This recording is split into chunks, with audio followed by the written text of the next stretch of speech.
Welcome to chapter 4, the book of Galatians. It continues from 3 where we left off.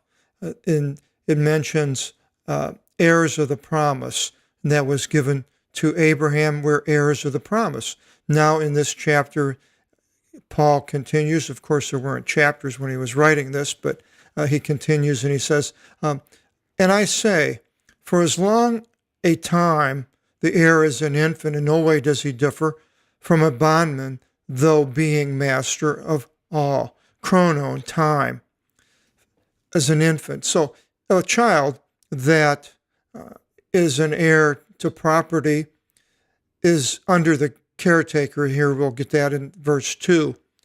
So as long as he's as a caretaker, he's really, Paul is using the figure of being a bondman or a slave. He doesn't have any control over the money. He can't go and spend it on toys or whatever he would like to do, even though he is the heir. And then it continues, but he is under caretakers and economus. Economy is the derivative until the fixed day of the patros, paternal father, whenever he was given in the will that when he was of age, 18, 21, then he would be the heir and take over everything and control it. So also us. When we were nepi, infants, under the elements of the world, the cosmos is a derivative, we were being enslaved. Before we knew God, we were under control of something else. And that other thing was the world, the devil, and certain things. But when came the fullness of the chronon, God sent his son being born from a woman. Gynekos, gyne, has to do with women. Misogyny, it's a derivative. Being born under law. That's Jesus, who came into Israel, and he was born under the law of Israel, and God who said it, that the ones under law he should buy back. So he was to come and somehow buy back the things that were under the law, the people that were under this law. He refers that back to the last chapter we went into depth, how Jesus comes and he suffers and dies. He obeys the law.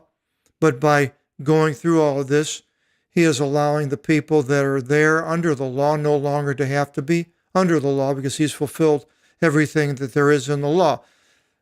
This is difficult to understand in some ways because we're not Jews and we haven't grown up into that regimen, but these people here that Paul is writing to were Jews, Christian Jews, and being attacked by Christian Jews who were trying to go back.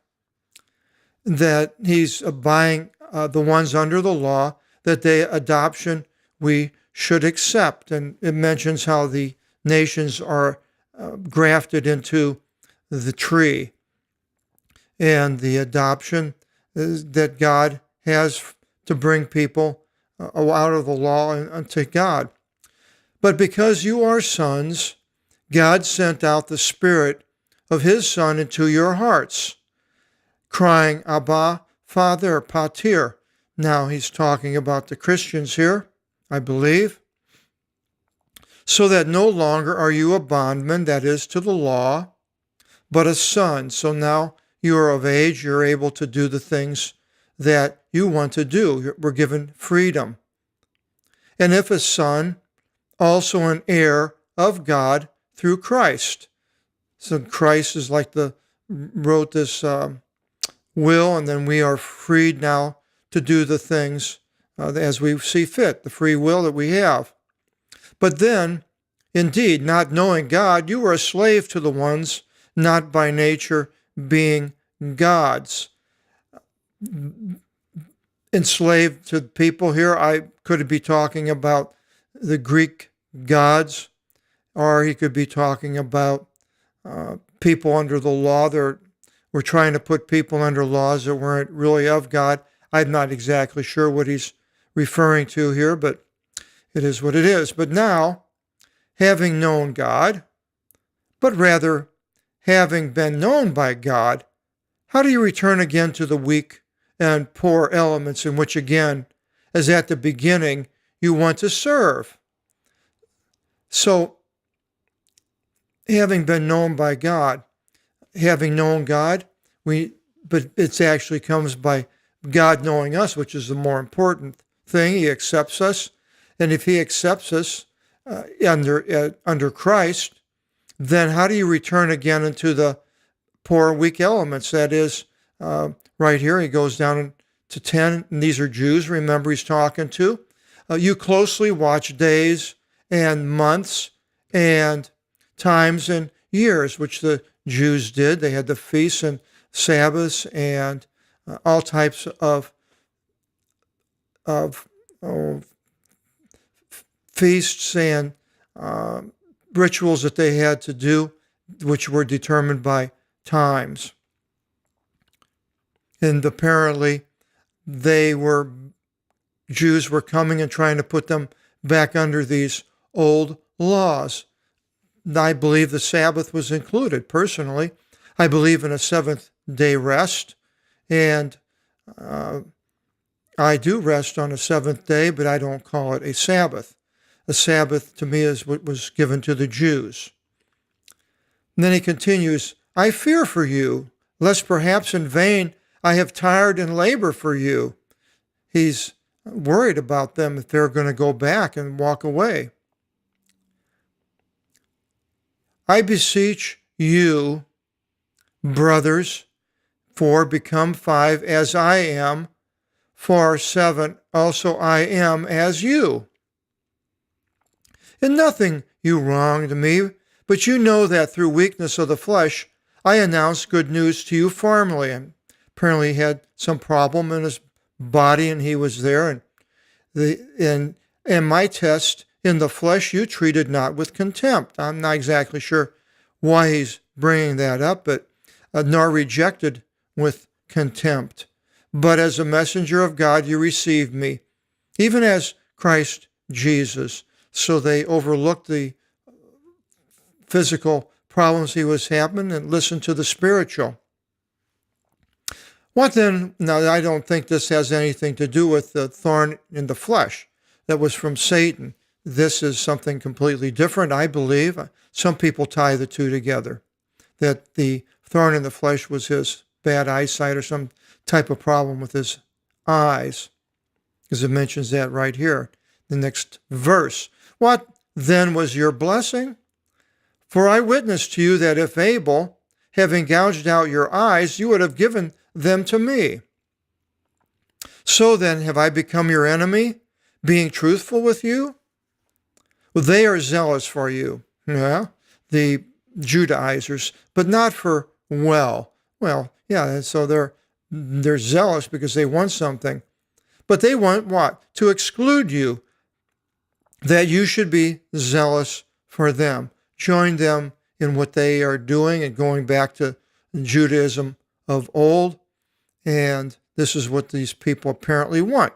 I mentioned in the last chapter how I have had Judaizers from certain Christian churches come trying to put me on a guilt trip about not doing certain things. Didn't work, but they get a kick out of doing that, I guess.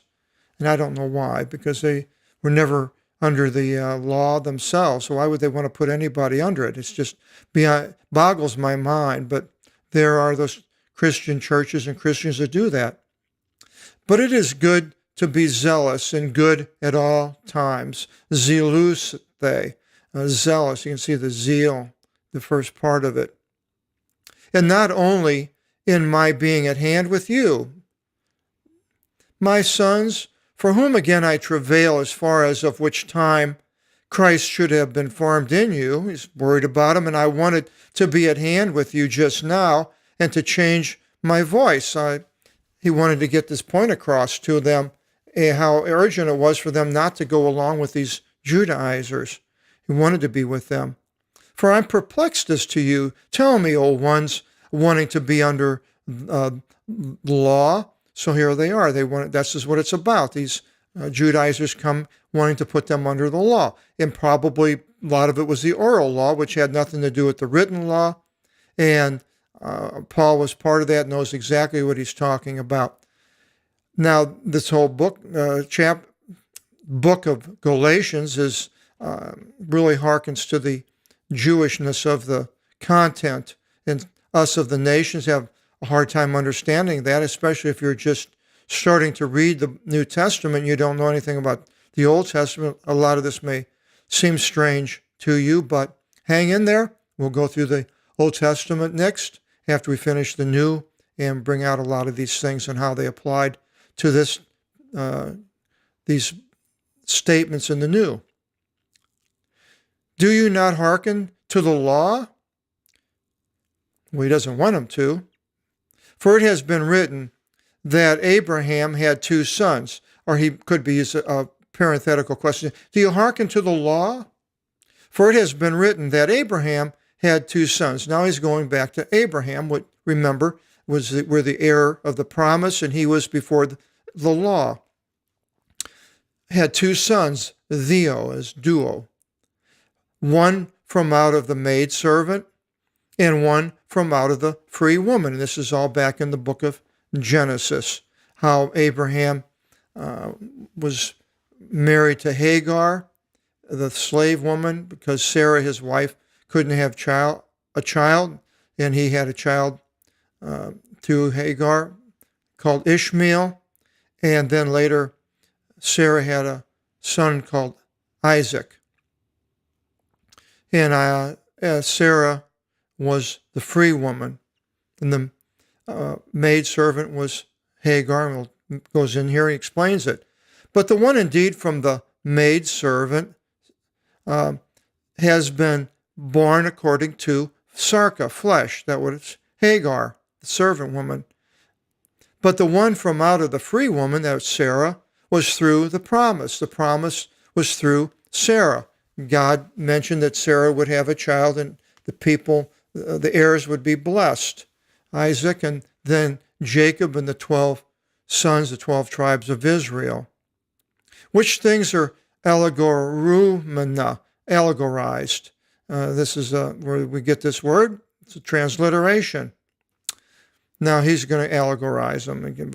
These are the two duo covenants. One indeed from Mount Sinai, born in slavery, and that was Hagar and Ishmael, which is Hagar. For Hagar is Mount Sinai in Arabia. I'm not exactly. It's interesting because normally we think of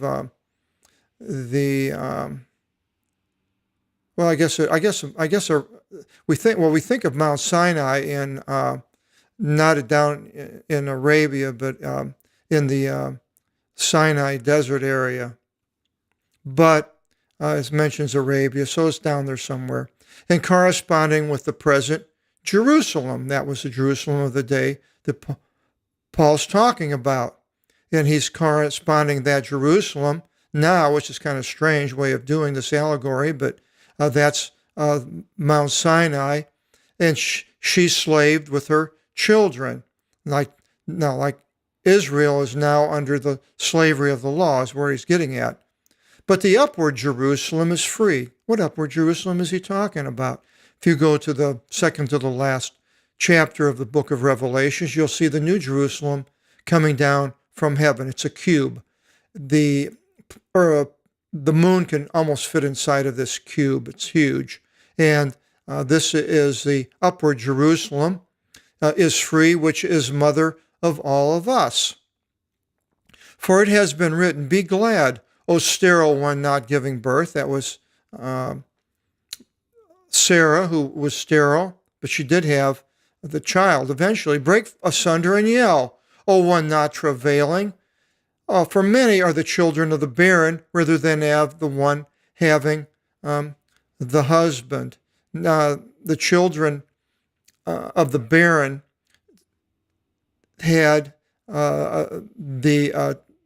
Isaac, and then Jacob, and then the 12 tribes, and so forth. And we, brothers, like Isaac, are children of promise. But as then the one born according to flesh persecuted the one born according to spirit, so also now. Apparently he's talking about Ishmael persecuting the one born according to the flesh, which would have been Isaac, but could be talking about the Jews persecuting Jesus. But what says the graphe? We have a graph as a derivative, the scripture. Cast out the maidservant and her son. Woo. For not in any way shall the son of the maidservant inherit with the son of the free one, Isaac. It's cast out, and Hagar did. She went out into the desert, and God appeared to her and told her that to go back with Sarah, and then God would make Ishmael a great nation, which was the Arabs. So then, Adelphi, brothers, we are not children of the maid servant, but of the free one. And so we are free of the law to do that. And the ones that are born that are under the law are more or less the ones that are it's hard. This is as it goes back and forth here. You kind of like, wow, what's going on here? But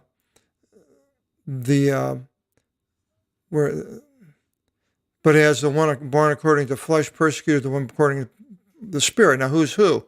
And boy, it gets confusing. You're trying to figure all these things out. And but anyway, the gist of the whole thing is that we are not children of the slave woman, but of the free woman, and so therefore we are free.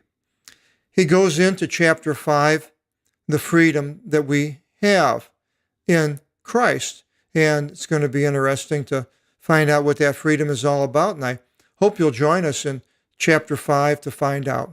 God bless.